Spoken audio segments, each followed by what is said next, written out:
Hi guys, welcome to Python Life YouTube channel. ఈ రోజు మనం స్ట్రింగ్ మెథడ్స్ ని నేర్చుకుందాం. So first method is char at అని ఉంది. సో ఫస్ట్ ఎక్లిప్స్ లోకి వెళ్ళి టూ స్ట్రింగ్ వాల్యూస్ ని క్రియేట్ చేశాను. ఇక్కడ string s is equal to skylab is అని using literal method. Other one is string s1 is equal to new string. ఇక్కడ ఒక ఆబ్జెక్ట్ ని క్రియేట్ చేశాను. అందులో నేను rrr అని స్టోర్ చేశాను. సో ఇది నేను న్యూ కీవర్డ్ తో నేను స్ట్రింగ్ ఆబ్జెక్ట్ ని క్రియేట్ చేశాను. సో ఫస్ట్ నా క్యారెట్ ఫంక్షన్ కదా. So system dot out dot println లో ఫస్ట్ ఆబ్జెక్ట్ నేను s యూజ్ చేస్తాను, variable s dot. So s dot char at కదా. సో క్యార్ ఎట్ ఇందులో నేను ఇండెక్స్ వాల్యూని ఇవ్వాలి. So I'll give index value as 2. Okay, then two functions ఒకేసారి చేద్దాం. సో టైం కన్జ్యూమింగ్ ఉండదు. లాస్ట్ ఇండెక్స్ ఆఫ్ అని ఉంది. Next method copy paste s dot last index of. Okay, ఇందులో నేను I'll give a, close the parenthesis, semicolon. So let me execute this. So first char at 2 అని ఇచ్చాను కాబట్టి second index పొజిషన్లో నాకు ఏముందో నాకు ఆ వాల్యూని రిట్రీవ్ చేస్తుంది. సో s అనేది 0 పొజిషన్లో ఉంది, k అనేది 1 పొజిషన్లో ఉంది, అండ్ y అనేది సెకండ్ పొజిషన్లో ఉంది. కాబట్టి నేను క్యార్ ఎట్ 2 అనగానే నాకు y అనేది ప్రింట్ చేసింది. వేరస్ s లాస్ట్ ఇండెక్స్ ఆఫ్ అని చూసుకుంటే s dot last index of అని చూసుకుంటే a అని ఇచ్చాను అక్కడ క్యారెక్టర్. సో ఏ క్యారెక్టర్ ఏ పొజిషన్లో ఉన్నదో అనేది నాకు ఇస్తుంది. So s0, k1, y2 and l అనేది 3, a అనేది 4. సో a ఫోర్త్ పొజిషన్లో ఉంది, ఫోర్త్ ఇండెక్స్ పొజిషన్లో ఉంది కాబట్టి నాకు 4 వాల్యూని ప్రింట్ చేసింది. సో క్యారెక్టర్ రేట్ ఏం చేస్తుంది, నాకు క్యారెక్టర్ వాల్యూని రిటర్న్ చేస్తుంది ఏ ఇండెక్స్లో ఉందన్నది. In the same way last index దానికి quite opposite, returns specified character value index, అంటే ఆ క్యారెక్టర్ ఏ ఇండెక్స్లో ఉందో నాకు ఆ ఇండెక్స్ వాల్యూని ఇస్తుంది. Okay, next contains method. So contains మెథడ్కి ఐల్ టేక్ కంటైన్స్ లోపల ఏం రాయాలి, క్యార్ సీక్వెన్స్ రాయాలి. Character sequence is nothing but strings. Okay, కొన్ని క్యారెక్టర్స్ సీక్వెన్స్గా అయ్యి ఫామ్ అయితే మనకి స్ట్రింగ్ అనేది వస్తుంది. సో ఐల్ టేక్ ky అని తీసుకుంటాను. ఓకే, స్ట్రింగ్ కదా ky. సో ఆర్ ఎల్స్ నేను k కూడా తీసుకోవచ్చు, ఏం నో ప్రాబ్లం. ఇది ఒక మెథడ్. నెక్స్ట్ మెథడ్ ఏంటి, length method. So s dot length, length length method. Okay, so execute చేస్తే సో ఇక్కడ చూసుకుంటే s డాట్ కంటెంట్స్లో నాకు ky అని నేను ఇవ్వగానే నాకు ట్రూ అని వచ్చింది. సో దిస్ మీన్స్ దట్ నేను ఏదైతే వాల్యూ ఇందులో ఏదైతే క్యారెక్టర్ సీక్వెన్స్ ఇందులో పాస్ చేస్తున్నానో అది ఇందులో ఈ s స్ట్రింగ్లో ఉందో లేదో అనేది చెక్ చేస్తుంది. సో ఒకవేళ ఉంటే నాకు ట్రూ వాల్యూ ఇస్తుంది, లేకపోతే నాకు ఫాల్స్ అనేది ఇస్తుంది. సపోజ్ m అని ఇచ్చాను, సో m ఇందులో లేదు కదా. సో నాకు ఇప్పుడు ఎగ్జిక్యూట్ చేస్తే ఫాల్స్ రావాలి. సో నాకు బేసికల్ ఇది బూలియన్ వాల్యూని రిటర్న్ చేస్తుంది. సో ఫాల్స్ అని వచ్చింది ఇక్కడ కింద అవుట్పుట్లో చూసుకుంటే. నెక్స్ట్ s డాట్ లెంత్ అంటే దీని లెంత్ ఎంత, ఈ స్కై ల్యాబ్ ఇస్ ఇది ఏదైతే ఉందో ఇందులో దీని లెంత్ ఎంతనో నాకు రిటర్న్ చేస్తుంది. 9 అని ఉందంత length. So let me count 1 2 3 4 5 6 7 8 9. ఇక్కడ స్పేస్ ఏదైతే ఉందో అది కూడా కౌంట్ కింద వస్తుంది. సో లెంత్ ఎంత, Skylab is the 9 length. Okay, so this is about s dot contains method and length method. So కంటైన్స్లో ఏంటంటే ట్రూ ఆర్ ఫాల్స్ని రిటర్న్ చేస్తుంది, మ్యాచ్ చేసుకుంటుంది నేను ఇచ్చిన సీక్వెన్స్ ఆఫ్ క్యారెక్టర్ అందులో ప్రెజెంట్ అయ్యి ఉందా లేదన్నది. లెంత్ ఏంటి, నాకు స్ట్రింగ్ యొక్క లెంత్ని రిటర్న్ చేస్తుంది. Next ends with method. So ఇందులో ఎండ్స్ విత్లో కూడా నేను స్ట్రింగ్ m అని ఇచ్చాను. ఓకే, సో m లేదు కదా, let me give small s అని ఇచ్చాను. నెక్స్ట్ ఇంకొక మెథడ్ ఏంటి, రీప్లేస్ కదా. So replace with old character. So old char ఏంటి, ఆల్రెడీ ఇందులో ప్రెజెంట్ అయినది ఒక దాన్ని చేంజ్ చేయాలి. So I'll take b. Okay, b comma, so char కాబట్టి నేను సింగిల్ కోట్స్లో తీసుకోవాలి, b కామా. సో ఇది ఓల్డ్ క్యారెక్టర్, ఈ ఓల్డ్ క్యారెక్టర్ నేను న్యూ క్యారెక్టర్తో చేంజ్ చేయాలి. So instead of b I'll take a.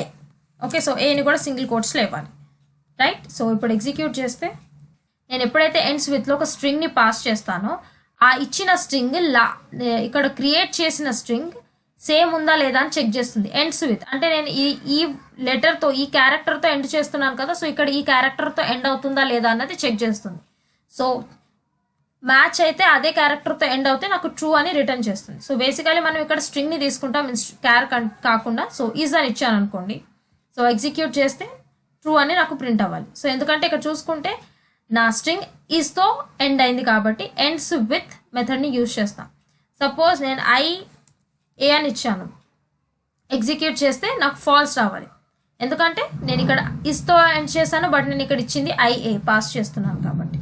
Next S dot replace అంటే ఏంటంటే రీప్లేస్ మెథడ్లో నేను ఒక ఓల్డ్ క్యారెక్టర్ని ఇస్తాను, ఆ క్యారెక్టర్ నేను న్యూ క్యారెక్టర్తో చేంజ్ చేస్తాను. సో బి ఉంది, సో ఆల్రెడీ ఇక్కడ బి ప్రెజెంట్ అయింది. సో ఈ బిని నేను ఏతో చేంజ్ చేయాలనుకుంటున్నాను, రీప్లేస్ చేయాలనుకుంటున్నాను, బి ప్లేస్లో ఏ పెట్టాలనుకుంటున్నాను. సో అందుకనే నేను రీప్లేస్ మెథడ్ని యూజ్ చేస్తాను. ఓకే, సో ఇప్పుడు ఎగ్జిక్యూట్ చేస్తే నాకు బి ప్లేస్లో ఏ రావాలి. ఓకే, ఆల్రెడీ నేను ఎగ్జిక్యూట్ చేశాను కదా. సో స్కై ల్యాన్ వచ్చింది. సో స్కై ల్యాబ్ ప్లేస్లో నాకు స్కై లాన్ వచ్చింది. So this is about ends with method and replace method. ఇంకోసారి చూసుకుంటే ఎండ్స్ విత్లో returns boolean value if found. దొరికితే బూలియన్ వాల్యూ ట్రూ అని రిటర్న్ చేస్తుంది, లేకపోతే ఫాల్స్ అని రిటర్న్ చేస్తుంది. క్యారెక్టర్ ఓల్డ్ క్యారెక్టర్ న్యూ అంటే it replaces all occurrences of specified char value. అంటే నేను ఏదైతే క్యారెక్టర్స్ ఇస్తానో దాని లోపల అవన్నీ చేంజ్ చేస్తుంది. ఓకే, రీప్లేస్ చేస్తుంది వేరే దాంతో, వేరే క్యారెక్టర్తో. Next 2 upper case 2 lower case. ఇందులో స్ట్రింగ్ అనేది అప్పర్ కేస్కి చేంజ్ అవుతుంది, ఇందులో స్ట్రింగ్ అనేది లోవర్ కేస్కి చేంజ్ అవుతుంది. So S dot 2 upper case and in the same way 2 lower case and దీని లోపల మనం ఏమి ఇవ్వాల్సిన అవసరం లేదు, it's an empty parenthesis. So నేను ఇప్పుడు ఎగ్జిక్యూట్ చేస్తే నాకు స్కై ల్యాబ్ అంతా అప్పర్ కేస్లో కన్వర్ట్ అయిపోయింది, ఎందుకంటే అప్పర్ కేస్ మెథడ్ని యూజ్ చేశాను కాబట్టి. Whenever I use lower case use చేసేసరికి నాకు అంతా లోవర్ కేస్లో ప్రింట్ అయింది. ఇక్కడ instead of giving S I give S1, ఇంకా క్లారిటీగా ఉంటుంది. సో ఇక్కడ చూసుకుంటే ఆర్ఆర్ఆర్ అన్ని స్మాల్లో ప్రింట్ అయింది, నాకు లోవర్ కేస్ లెటర్స్లో ప్రింట్ అయింది. So this is about upper case and lower case methods. Next concat method ఏం చేస్తుందో చూద్దాం. కాన్కాట్ మెథడ్లో మనం స్ట్రింగ్ పాస్ చేయాలంట. సో ఎస్ డాట్ కాన్కాట్ లోపల మనం ఒక స్ట్రింగ్ని పాస్ చేయాలి and that string will be RRR అని ఇచ్చాను. నెక్స్ట్ సబ్ స్ట్రింగ్ది కూడా ఉంది, ఇది కూడా మెథడ్ ఇక్కడే చేసేద్దాం. సో S1 డాట్ సబ్ స్ట్రింగ్లో మనం ఏం వాల్యూ పాస్ చేయాలి, ఇంట్ వాల్యూని పాస్ చేయాలి. సో ఇంట్ వాల్యూ ఒకటి తీసుకుందాం, ఐ విల్ టేక్ 3 తీసుకుంటాం. ఓకే, సో ఎగ్జిక్యూట్ చేస్తే కాన్కాట్ మెథడ్లో ఏమవుతుందంటే కాన్కాట్ చేస్తుంది. మనం ఆల్రెడీ నేర్చుకున్నాం కాన్కాట్ అంటే ఏంటి, అపెండ్ చేయడం. ఓకే, సో ఇప్పుడు suppose string S Skylab is అని ఉంది. సో దీనికి నేను అపెండ్ ఆర్ఆర్ఆర్ చేస్తున్నానంటే దాని పక్కన నేను యాడ్ చేసి పక్కన రాస్తున్నాను అని అర్థం. So that is what concat means. Concat is nothing but appending. So నేను ఎస్ డాట్ కాన్కాట్ రాస్తాను, అప్పుడు ఎస్కి నాకు ఆర్ఆర్ఆర్ అనేది కాన్కాట్ అవుతుంది. నాట్ దిస్ ఆర్ఆర్ఆర్ అనేది కాన్కాట్ అవుతుంది. Next system dot out dot println sub string of 3 అని ఇచ్చాను. Okay, sub string of 3 S1 కాదు ఎస్ తీసుకుంటాం, ఎందుకంటే S1లో 3 లేవు కాబట్టి ఇండెక్స్ పొజిషన్స్.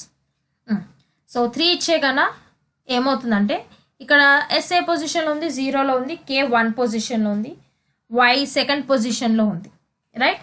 సో L అనేది 3rd పొజిషన్ ఉంది. సో 3rd పొజిషన్ నుండి నాకు వాల్యూస్ అన్నిటినీ ప్రింట్ చేస్తాయి. That is about sub string. So 3rd position ఏదైతుందో అక్కడ నుండి నాకు ఆ సబ్ స్ట్రింగ్ని ఇస్తుంది. స్ట్రింగ్ అంటే ఏంటి, ఇదంతా కంప్లీట్ స్ట్రింగ్ అవుతుంది. సబ్ స్ట్రింగ్ ఏమవుతుంది, ఏదైనా ఒక పార్ట్ని, ఆ స్ట్రింగ్లో ఒక పార్ట్ని తీసుకుంటే సబ్ స్ట్రింగ్ అవుతుంది అని అర్థం. సో నేను ఇండెక్స్ 3 ఇచ్చాను కాబట్టి ఇక్కడ నాకు L నుండి ప్రింట్ అవుతుంది.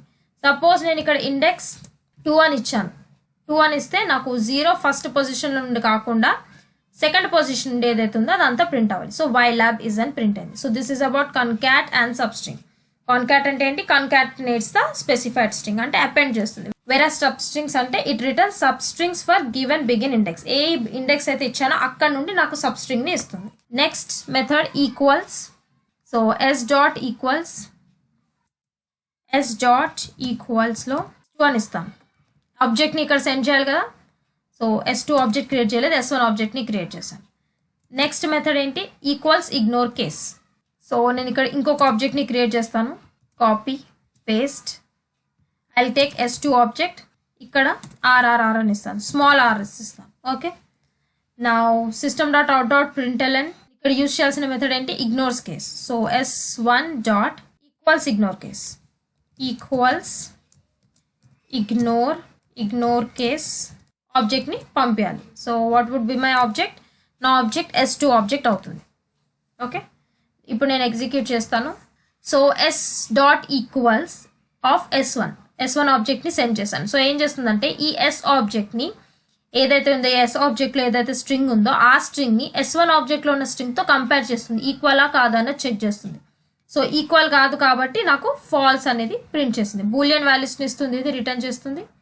నెక్స్ట్ మెథడ్ ఈక్వల్స్ ఇగ్నోర్ కేసులో ఏమవుతుందంటే కేసెస్ని అంటే అప్పర్ కేసా లోవర్ కేసా అనే దాన్ని ఇగ్నోర్ చేసి ఈక్వల్ కాదని చెక్ చేస్తుంది. సో S1 అనేది RRR, S2 కూడా RRR, కానీ డిఫరెన్స్ ఏంటంటే ఇది అప్పర్ కేసులో ఉంది, ఇది లోవర్ కేసులో ఉంది. సో మనం ఎప్పుడైతే ఇగ్నోర్ కేస్ అనే మెథడ్ ఇస్తామో ఈక్వల్స్ ఇగ్నోర్ కేస్ అనేది, సో అది ఈక్వాలిటీని చెక్ చేస్తుంది, ఇగ్నోరింగ్ ద కేస్ని ఇగ్నోర్ చేస్తూ మన వెదర్ అది ఈక్వలా కాదని చెక్ చేస్తుంది. సో S1 అండ్ S2 ఈక్వలా కాదని ఇక్కడ చెక్ చేస్తున్నాను.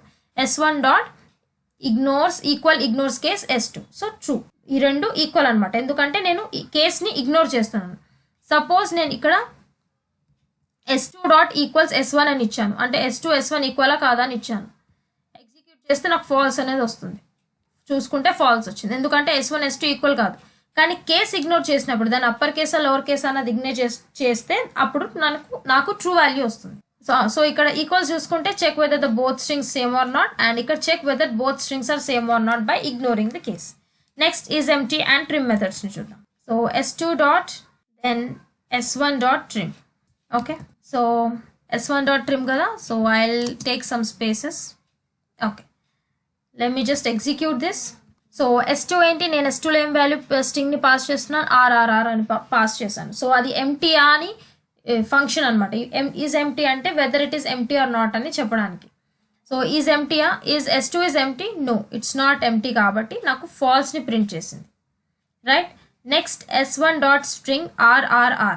ఈ RRRలో ఏం చేస్తుందంటే నాకు ఏదైతే ముందు నేను ఇచ్చిన స్ట్రింగ్ ముందు ఏదైనా వైట్ స్పేసెస్ ఉన్నప్పుడు దాన్ని రిమూవ్ చేసి దాన్ని ట్రిమ్ చేసి నాకు ఏదైతే యాక్చువల్ వాల్యూ ఉందో అది ఇస్తుంది. సో నెక్స్ట్ ఇంకొక ఎగ్జాంపుల్ చూద్దాం, మళ్ళీ ట్రిమ్కి. RRR దీని ముందు కూడా మళ్ళీ స్పేస్ ఇచ్చాను, ఆర్ ఎల్స్ స్కైలాబ్కే తీసుకుందాం, స్కైలాబ్ ముందు స్పేస్ ఇచ్చాను. So S dot is empty and S dot is trim. Execute చేస్తే S అనేది ఎంప్టీ కాదు కాబట్టి నాకు ఫాల్స్ అని వస్తుంది. దెన్ S డాట్ ట్రిమ్లో నాకు ముందు వైట్ స్పేస్ ఉంది కాబట్టి అది ట్రిమ్ అయిపోయింది. ఒకవేళ నేను ట్రిమ్ ఫంక్షన్ని యూజ్ చేయలేదు అనుకోండి, నాకు ఎలా ప్రింట్ అవుతుందో చూద్దాం. ఓన్లీ ఎస్ని ప్రింట్ చేసినప్పుడు నాకు ఇక్కడ చూడండి స్పేస్ ఉంది, ఇక్కడ ఎస్కి ముందు ఆ స్కైలాబ్ ఇస్ అని ప్రింట్ అయింది. వేరేస్ నేను ఎప్పుడైతే ట్రిమ్ యూజ్ చేస్తానో నాకు ఆ స్పేస్ని ట్రిమ్ చేసి ఇస్తుంది. So these are the methods of strings. That's it for today. Thank you.